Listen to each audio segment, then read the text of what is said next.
The gauntlet of Carthresh had stood for 1,000 years as the ultimate test of speed, skill, and survival. No species had ever completed the Death Track, a 3-kilometer race course that killed 97% of participants before the halfway mark. Commissioner Vexera addressed the gathered crowd, her crystalline form refracting the light of a dozen suns. Welcome, champions, to the 1,000th running of the Death Track.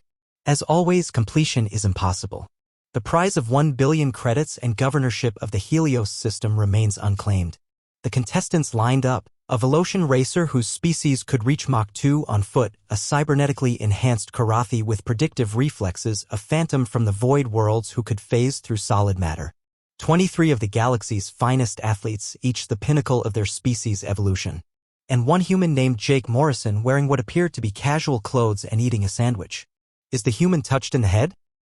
Whispered a Thraxian competitor. He's not even wearing armor. Jake finished his sandwich, did a couple of stretches that looked more like yawns, and pulled out a small wheeled board. Commissioner Vexera's eyes widened. Contestant Morrison, no vehicles are allowed in the Death Track. This isn't a vehicle, Jake said, stepping onto the skateboard. It's sports equipment. Like shoes, but cooler. The rules state no external propulsion, no flying devices, no teleportation, Jake recited. This is just wheels and wood. Gravity does the work. The officials huddled, consulting ancient rulebooks. Technically, the human was correct.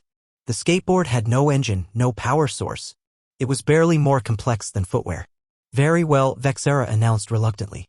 The skateboard is permitted. The starting horn blared. 23 aliens burst forward with superhuman speed. Jake kicked off once and rolled. The first obstacle was the plasma falls. Superheated energy cascading from above at random intervals. The Velocian tried to speed through but mistimed it, becoming ash. The Phantom attempted to phase but discovered the plasma existed in multiple dimensions simultaneously. Jake tilted his board, riding the curved wall beside the falls. The slight angle carried him past the danger zone in seconds while others were still calculating safe passage. What is he doing? Gasped a spectator. The second challenge was the gravity maze, a section where gravity shifted directions every 2.3 seconds. Champions had trained for years to navigate it. The Karathi's cybernetic brain overloaded trying to compensate. 2 more racers were crushed against the ceiling. Jake hit the maze's entrance at speed and somehow, impossibly, the constantly shifting gravity became his ally. Each shift sent him careening off a new surface, building momentum instead of fighting it. He wasn't navigating the maze, he was riding it like a 3-dimensional halfpipe. He's not even trying to control it, Vexera breathed. He's just letting it happen. The blade forest came next, monomolecular wires that could slice through diamond. The remaining racers slowed to a crawl, carefully navigating the deadly obstacles. Jake ollied.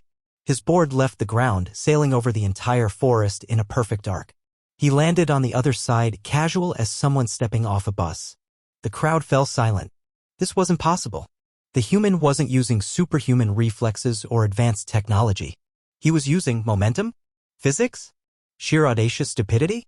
The final obstacle was the temporal vortex, a time distortion that aged anyone who entered by decades in seconds. It had claimed every racer who'd ever reached it.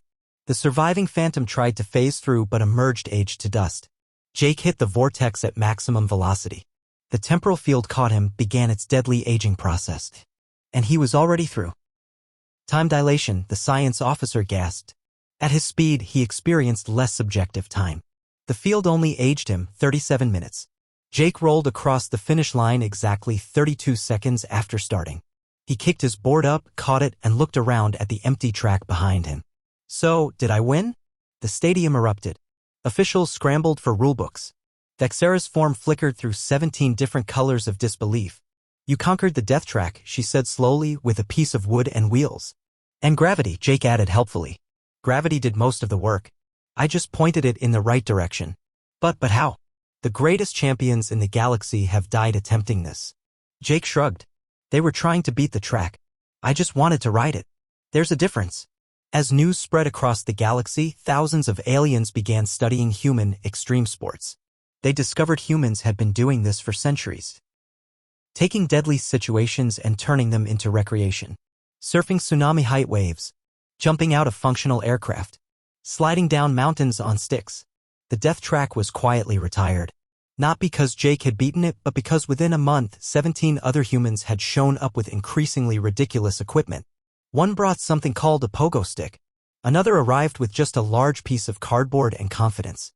Commissioner Vexera issued a new directive: under no circumstances are humans to be informed about any more impossible challenges. They don't seem to understand that word means stop trying. Jake Morrison became governor of the Helios system, where he immediately commissioned the galaxy's first skate park.